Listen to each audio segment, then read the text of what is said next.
अस्सलाम वालेकुम व्यूअर्स, कैसे हैं आप? आई होप कि आप सब खैरियत से होंगे। मेरी दुआ है कि आप सब खुश रहें, आबाद रहें। ये वीडियो आपके लिए बहुत इंटरेस्टिंग और काम की वीडियो है आपके लिए। उसकी वजह यह है कि इस वीडियो में मैं एक सोलर का एक सस्ता सोल्यूशन आपके लिए लेकर आया हूं। जो लोग यूपीएस नहीं खरीदना चाहते वो उनके लिए एक बेहतरीन सोल्यूशन है। जिनके घर में यूपीएस लगा हुआ है वो तो एक एमपीपीटी लगाकर 500, 550 या 580 वाट के दो पैनल्स इजीली सिंगल बैटरी के साथ अटैच कर लेते हैं, क्योंकि उनके पास ऑलरेडी यूपीएस मौजूद है, बैटरी मौजूद है। तो उनके लिए जो है वो एक एमपीपीटी लाना जरूरी होता है और एमपीपीटी के साथ सोलर पैनल दो लगाना जरूरी होते हैं, साथ वायरिंग और ब्रेकर सारी चीजें लगती हैं। मगर अगर आपके घर में यूपीएस नहीं है और आप अपने घर के 4 से 5 पंखे, एलईडी टीवी, इसके अलावा घर का राउटर, इसके अलावा सीसीटीवी कैमरास या कोई छोटे साइज की वॉशिंग मशीन या फॉर एग्जांपल आपकी कोई मोबाइल चार्जिंग या वाईफाई राउटर, इस तरह का कोई छोटा लोड आप सोलर पे डे टाइम में फ्री चलाना चाहते हैं, तो बगैर किसी तरद्दुद के, बगैर एमपीपीटी परचेज अलग से किए, बगैर यूपीएस परचेज अलग से किए, एक ऐसा इन्वर्टर आपको इंट्रोड्यूस करवाऊंगा जो एमपीपीटी सोलर इन्वर्टर कहलाता है। वो यूपीएस भी है, उसके साथ सोलर पैनल भी अटैच किए जा सकते हैं। मगर दोनों काम, दो चीजें अलग अलग खरीदने की जरूरत नहीं पड़ेगी, मगर दो पैनल उसके साथ अटैच किए जा सकते हैं और दो पैनल लगाकर आप अपना 1000 वाट तक का, 900 से 1000 वाट तक का लोड इजीली मैनेज कर सकते हैं। ये जो लोड मैंने आपको बताया है, ये सारा लोड आपको डे टाइम में फ्री चला सकेंगे।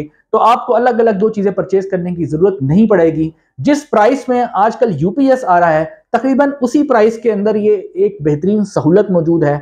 ये चीज जो आपको मैं इंट्रोड्यूस करवाने जा रहा हूं, तो ये वीडियो आपके लिए बहुत इंटरेस्टिंग होने वाली है और इसका खर्चा भी पूरा बताऊंगा कि अगर आपके पास यूपीएस भी घर में नहीं है और आप ये फैसिलिटी हासिल करना चाहते हैं कि सूरज की रोशनी से डे टाइम में ये वाला लोड फ्री कर लें जो मैंने आपको बताया है, तो ये डिवाइस आपके लिए बेहतरीन काम करेगी। मैं आपको बताऊंगा कि ये डिवाइस कितने की आएगी, मैं आपको बताऊंगा कि सोलर पैनल कितने के आएंगे और मैं आपको बताऊंगा कि आपका टोटल खर्चा कितना आएगा। तकरीबन सारी की सारी मालूमात इसी वीडियो में तो आपको मिल जाएगी। चैनल पे अगर आप नए हैं, चैनल को जरूर सब्सक्राइब करें, दूसरों के साथ वीडियो को ज्यादा से ज्यादा शेयर किया करें ताकि एक आम आदमी तक सोलर की सारी नॉलेज पहुंच सके।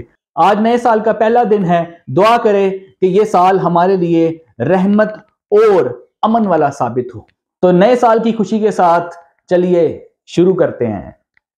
तो वीडियो सबसे पहले आपको मैं वो सिनेरियो बताता हूं कि अगर आपके घर में यूपीएस लगा हुआ है, यूपीएस ऑलरेडी इंस्टॉल्ड है। अगर आपके पास यूपीएस पहले से इंस्टॉल्ड है, फिर तो आप एक एमपीपीटी परचेज करेंगे। एमपीपीटी इसलिए परचेज करेंगे क्योंकि सोलर पैनल्स जो बड़े आ रहे हैं 570, 580 वाट के आजकल जो चल रहे हैं, लॉन्जी हाइमो 6 580 वाट, 575 वाट, इसी तरीके से जिनको एन टाइप मोनोफेशियल पैनल 580 वाट, इसी तरीके से कैनेडियन बाईफेशियल पैनल 575 वाट, ये वो पैनल हैं जो कि इनके ऊपर वीडियोस बना चुका हूं।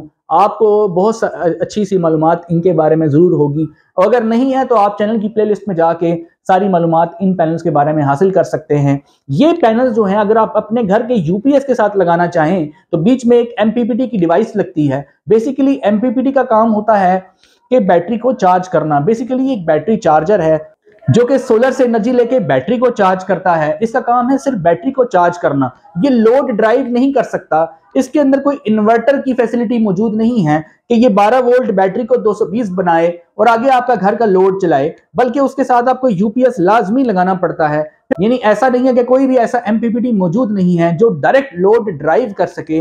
वापडा की इनपुट देने का मतलब ये नहीं होता कि उससे आप लोड ड्राइव कर सकते हैं। वापडा की इनपुट इसलिए दी जाती है एमपीपीटी को, हाइब्रिड एमपीपीटी को, ताकि एमपीपीटी इवनिंग में यूपीएस को ऑन कर दे और अगले दिन मॉर्निंग में यूपीएस को ऑफ कर दे। सिर्फ ऑन ऑफ का फंक्शन उसके अंदर मौजूद होता है।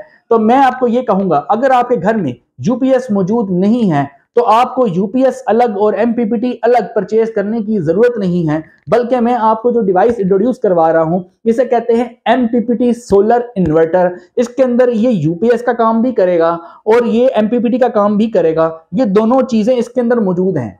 ये 2 in 1 है, दोनों चीजें इसके अंदर मौजूद हैं। लेकिन एक बात याद रखिए, इसके साथ आप मोटर नहीं चला सकते, इसके साथ आप आयरन नहीं चला सकते, इसके साथ आप एसी नहीं चला सकते, इसके साथ आप फ्रिज नहीं चला सकते, मतलब जो हैवी लोड है, टॉर्क वाला लोड है, वो इसके साथ नहीं चला सकते। आपने लिमिट से एक्सीड नहीं करना है, आपकी लिमिट जो है वो 2 पैनल्स तक की है। आपको पता है कि जो एक पैनल होता है 550 वाट का या 580 वाट का, ये एसी जो पावर है ये लमसम आपको 300 वाट के करीब देता है, यानी एवरेज की बात कर रहा हूं, एवरेज 300 वाट देता है। तो अगर एवरेज 300 वाट देता है या 350 वाट देता है या 325 वाट देता है, इसको अगर हम ऐड कर लें तो तकरीबन 600 से 700 के वाट के करीब पावर, एसी पावर बनती है।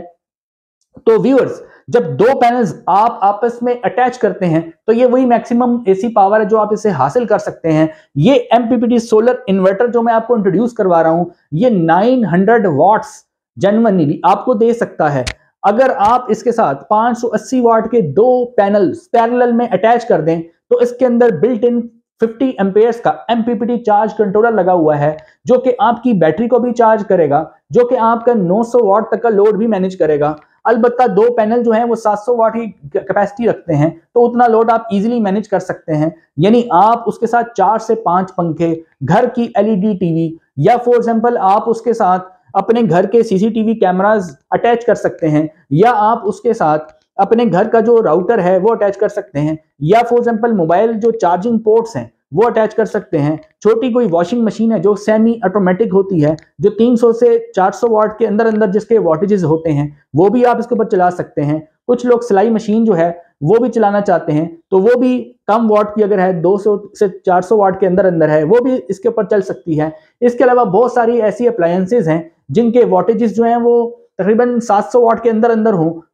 इसकी वजह यह है कि 2 पैनल आपको मैक्सिमम इतनी ही एनर्जी प्रोवाइड करते हैं। तो इस लिमिट के अंदर रहते हुए अगर आप अपने घर, छोटा सा आपका घर है और उसमें आप 3-4 पंखे और ये गिवन लोड जो मैंने को बताया, ये सारा आप उसके बाद चलाना चाहते हैं और यूपीएस भी आपके पास मौजूद नहीं है, तो ये डिवाइस आपके लिए आइडियल है। लेकिन व्यूअर्स, एक एमपीपीटी अलग परचेज करना, यूपीएस को अलग परचेज करना बेवकूफ़ी होगी, क्योंकि यूपीएस अगर आप छोटे से छोटा भी लेंगे तो यूपीएस जो है वो आजकल कम से कम 30 से 35 हज़ार रुपए का खाली यूपीएस है। फिर एमपीपीटी अगर आप हाइब्रिड परचेज करते हैं तो तकरीबन 27 हज़ार के करीब एमपीपीटी मिलता है। अगर इनकी आप प्राइस को जमा करें तो ये 57 हज़ार रुपए बनते हैं। लेकिन अब ये जो डिवाइस मैं इंट्रोड्यूस करवा रहा हूं, इसकी जो कीमत है वो सिर्फ 45 हज़ार रुपए है। यानी कि यूपीएस का भी आपको बेनिफिट मिल गया और आपको सोलर पैनल भी 2 इसके साथ अटैच किए जा सकते हैं। लेकिन एक बात याद रखें, 2 से ज्यादा सोलर पैनल के साथ अटैच नहीं किए जा सकते, हैवी लोड भी इसके ऊपर ड्राइव नहीं किया जा सकता। ये बात आपको मैं पहले इसलिए बता रहा हूं कि बाद में आप ये सोचें कि मैं तीसरा पैनल भी लगा लूं, चौथा भी लगा लूं, तो वो नहीं हो सकता। लेकिन इसके अंदर ये फैसिलिटी जरूर मौजूद है कि यूपीएस और एमपीपीटी अलग अलग 2 चीजें परचेज करने की जरूरत नहीं है। ये 2 in 1 डिवाइस है, तो मेरी ओपिनियन में ये एक बेस्ट ऑप्शन है एक छोटे घर के लिए। अब आप पूछेंगे कि आपका टोटल खर्चा कितना आएगा। चलें, ये तो आपने बता दिया, लेकिन मेरा कितना खर्चा आएगा अगर मेरे पास तो नहीं है। 1,35,650 रुपए मैंने कैलकुलेट किए हैं टोटल। ये नहीं समझे कि 1,35,000 से 36,000 के अंदर ये सारी चीजें आपका जो मटेरियल है वो आ जाएंगी। उस मटेरियल में क्या क्या है, 45,000 में आपको ये एक जो मैं डिवाइस बता रहा हूं आपको, एमपीपीटी सोलर इन्वर्टर, 45,000 में आपको ये मिल जाएगी। फिर इसमें इसके साथ ब्रेकर्स लगते हैं और प्रोटेक्शन ब्रेकर्स भी लगाए जाते हैं। एसी डीसी दोनों ब्रेकर्स अगर लगाएं तकरीबन 8,000 में आपके ये एक डीबी बॉक्स तैयार हो जाता है। उसके बाद मतलब छोटे लेवल पे, उसके बाद अगर आप बात करते हैं वायरिंग की, तो वायरिंग इसमें एसी डीसी वायरिंग दोनों इस्तेमाल होगी। तो अगर वो वायरिंग की कॉस्ट में ला लें तो तकरीबन कोई 13,000 के करीब इसमें वायरिंग लग जाती है। डीसी वायरिंग जो पैनल से लेकर नीचे आएगी और फिर नीचे लूपिंग में यूज होगी, यानी जो भी टोटल वायरिंग होगी इसमें वो तकरीबन 13,000 के अंदर आपकी वायरिंग इसमें लग जाएगी। उसके बाद है इसके ब्रेकर्स हो गए, वायरिंग भी होगी। फिर है आपका स्टैंड, उसके साथ बोल्ट नट वगैरह लगा के तकरीबन 6,500 का आपका स्टैंड और बोल्ट नट वगैरह चीजें आ जाती हैं। उसके बाद आप के रह गए सोलर पैनल। तो सोलर पैनल अगर आप 2 लगाते हैं, अगर आप लॉन्जी हाइमो 6 लगाते हैं तो तकरीबन 64,000 यानी 64,000 के अंदर आपके दोनों पैनल आ जाएंगे। 2 पैनल आपने लगाए, एक स्टैंड लगाया, इसके साथ आपने वायरिंग जो है एसी-डीसी लगाई, इसके साथ आपने जो सोलर इन्वर्टर मैंने आपको बताया ये लगाया और ब्रेकर्स लगाए। ये सारी मटेरियल की कॉस्ट 1,35,000 से 1,36,000 है। और इसके साथ आप एक बैटरी लगाएंगे जो कि आपको सपोर्ट करेगी पूरा दिन। 12 वोल्ट की एक बैटरी, अब आप कहेंगे कौन सी लगाएं, ये डिपेंड करता है आपके लोड के ऊपर। अगर 4 के 4 पंखे एक वक्त में चलाने हैं, कम से कम 150 AH की बैटरी तो लाजमी होनी चाहिए उसके साथ। अगर आपके पास पहले बैटरी मौजूद है तो वेल एंड गुड, नहीं है तो एक बैटरी जो है 30-40 हज़ार की रेंज में इसके साथ एक बैटरी लगा लें। अब ये जो पैनल्स हैं इनकी लाइफ जो है वो तकरीबन 25 से 30 साल इनकी लाइफ है। पैनल आपका 25 से 30 साल तक कहीं नहीं जाता, उसे कुछ नहीं होता। ए ग्रेड पैनल लॉन्जी हाइमो 6 लगाएं, या फॉर एग्जांपल जिनको एन टाइप लगाएं, या for example Canadian N type लगाएं, कुछ भी लगाएं, इनमें से कोई भी ब्रांड। ये बड़े ब्रांड्स लोग क्यों सिलेक्ट कर रहे हैं? क्योंकि इनकी लाइफ 25 से 30 साल है, इनको कुछ नहीं होता, इसका करंट कहीं नहीं जाता, और ये सिर्फ पावर अपनी 0.4% कम करता है हर साल। पहले साल 1% और फिर उसके बाद हर साल 0.4% कम करता है। तो देखें, पैनल का खर्चा कोई नहीं होगा। एक दफा पैनल खर्चा हो गया, 25-30 साल तक आप भूल जाएं। उसके बाद जो आप स्टैंड, फिटिंग स्टैंड लगाते हैं, अगर आप उसके ऊपर स्प्रे कर दें, स्प्रे करके उसको लगा दें, वो गैल्वेनाइज्ड जो है वो आयरन का फ्रेम होता है जिसके ऊपर जंग नहीं लगता, लेकिन फिर भी स्प्रे कर दें ताकि उस पर जंग ना लगे और वो देर बाद चलता रहे।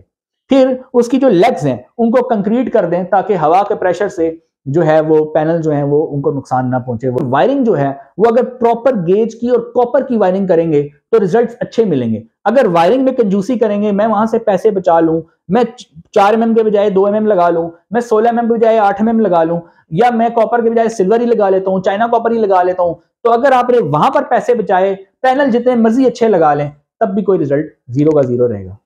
बहुत से लोग सोलर पे, पैनल पे बहुत पैसे खर्च कर देते हैं, इन्वर्टर पे भी बहुत पैसे खर्च करते हैं, वायरिंग में कंजूसी करते हैं। पूरी बैकबोन सोलर सिस्टम की वायरिंग है। जब तक वायरिंग एक नंबर नहीं होगी, जब तक वायरिंग की क्वालिटी बेहतरीन नहीं होगी, आपका सोलर सिस्टम प्रॉपर काम कर ही नहीं सकता। एक बात तो अपने ज़हन में रखें। बाद लोग कहते हैं जी हमारे बिजली का बिल घरों में बहुत ज्यादा आता है। जब उनके घर में हम डीबी बॉक्स खोलते हैं तो वहां पर परिंदों ने अंडे दिए होते हैं, वहां पे घोंसले बने हुए हैं, पुरानी वायरिंग, गंदी रेत वहां पर जमी हुई है। ऐसा लगता है कि 15 से 20 साल से इसको खोला ही किसी ने। ब्रेकर्स वहां पे लगे हुए हैं पिछले जमाने के। तो आप मुझे बताएं कि कैसे एफिशिएंसी हो सकती है उस सिस्टम की, कैसे वो आपका बिल कम करेगा। आजकल के जो मीटर हैं वो तो डबल स्पीड से तोड़ते हैं बिजली के मीटर, और ऊपर से वायरिंग भी आपकी ऐसी हो और घर की अप्लायंसेस सारी आपने हाई वॉट्स की रखी हुई हो, तो बिजली का बिल तो ज्यादा आना ही है। बिजली का बिल कम करने के लिए आपको अप्लायंसेस को भी बदलना पड़ेगा, यानी इन्वर्टर टेक्नोलॉजी पे शिफ्ट होना पड़ेगा। पंखों को बदल के AC/DC पंखे लगाने पड़ेंगे, लाइटों को बदल के DC लाइट्स पे आना पड़ेगा, क्योंकि जब मार्केट में ये फैसिलिटी मौजूद है तो इससे फायदा हम क्यों नहीं उठा रहे। लेकिन बाद लोग कहते हैं नहीं जी DC चीजें खराब हो जाती हैं। कोई DC चीजें खराब नहीं होती, हमने तो अपने घरों में लगाई है, हमारी DC चीजें कोई खराब नहीं होती। AC/DC पंखे हमने दूसरों के घरों में भी लगाए हैं, अपने घरों में भी लगाए हैं, आज तक एक पंखा भी खराब नहीं हुआ। क्यों? हम ब्रांडेड चीजें लगाएंगे तो खराब नहीं होंगी, अच्छी कंपनी की चीजें लगाएंगे, थोड़े ज्यादा पैसे लगा के चीजें खरीदेंगे, खराब नहीं होंगी। एक AC/DC पंखा हम खरीदने जाते हैं, एक मिलता है 5,000 का, एक हम जाते हैं वो मिलता है 12,000 का, तो कुछ तो फर्क होगा उसमें। ठीक है, कंपनी का ब्रांड है, वो अपने ब्रांड के नाम के पैसे ले रही होती है, लेकिन क्वालिटी भी दे रही होती है, इसमें भी कोई शक नहीं है। तो अगर कोई चीज आप अच्छी क्वालिटी की लगाएंगे, अच्छे पैसे खर्च स्टार्टिंग में करेंगे, तब जाके उसके रिजल्ट सामने आएंगे। एक तो बात अपने ज़हन में रखें। अब वापस आते हैं बात की तरफ कि अब सोचेंगे जी बैटरी कौन सी लगाएं। बैटरी मैंने आपको अंदाजा दे दिया कि तकरीबन 150 AH की भी कोई 140-145 AH की भी कोई बैटरी के साथ लगा दें तो बेहतरीन हो जाएगा। और बैटरी अगर पहले से मौजूद है तो टोटल खर्चा 1,35,000 से 1,36,000 है। देर पास सोचें, दूर की सोचें तो 25-30,000 पैनल को कुछ नहीं होता, सिर्फ बैटरी है। और बैटरी भी अगर आप प्रॉपर उसका पानी चेंज करते रहें, ठीक है, उसका पानी चेक करते रहें, हर महीने पानी अगर उसका चेंज हो, उसकी केयर हो, तो बैटरी कम से कम 3 साल चल जाती है। लेड एसिड बैटरी अच्छी कंपनी की अगर लगाई हो और पानी चेंज होता रहे, उसकी केयर हो, तो 3 साल चलती है। लेकिन मैंने लोगों को देखा है पानी भूल जाते हैं, ड्राई बैटरियां चलती रहती हैं और फिर कहते हैं जी मेरी तो बैटरी साल में खत्म हो गई। तो दोस्तों, नया साल शुरू हो चुका है और सर्दियां भी 2-3 महीने की मेहमान हैं, और उसके बाद समर्स आ जाएगा और बैटरी भी महंगी हो जाएगी, वायरिंग भी महंगी हो जाएगी। इसके अलावा सोलर पैनल जो हैं वो उसकी इतनी डिमांड होगी कि अपनी ज़्यादा डिमांड की वजह से सप्लाई में भी अगर कमी आ गई तो वो भी महंगे हो सकते हैं। परचेजिंग का बहुत अच्छा टाइम है, चीज़ अभी से लोग परचेजिंग करें और चीज़ें जो हैं वो परचेज करके जो है वो अपने घरों में जो हैं वो रख लें। अगर अभी इंस्टॉल नहीं भी करना चाहते तो एटलीस्ट जो है वो परचेजिंग करके सोलर पैनल्स जो हैं वो अपने पास घर में रख लें। इंस्टॉलेशन बेशक बाद में करवा लें, लेकिन this is the right time to purchase solar panels. Keep in mind, summers are not so far and the things are going to be so difficult for you. You are going to be in trouble in the near future. ये सारी चीज़ें मैं आपको बता रहा हूँ, इसलिए बता रहा हूँ कि राइट टाइम पे राइट डिसीजन लेना ही अक्लमंद बंदे की निशानी होती है। तो आई होप के व्यूअर्स आपको ये वीडियो पसंद आई होगी। चैनल पे अगर आप नए हैं, चैनल को जरूर सब्सक्राइब करें, वीडियो को दूसरों के साथ ज़्यादा से ज़्यादा शेयर करें ताकि एक आम आदमी तक सोलर की सारी नॉलेज पहुंच सके। मिलते हैं नेक्स्ट वीडियो में, तब तक के लिए अल्लाह हाफ़िज़।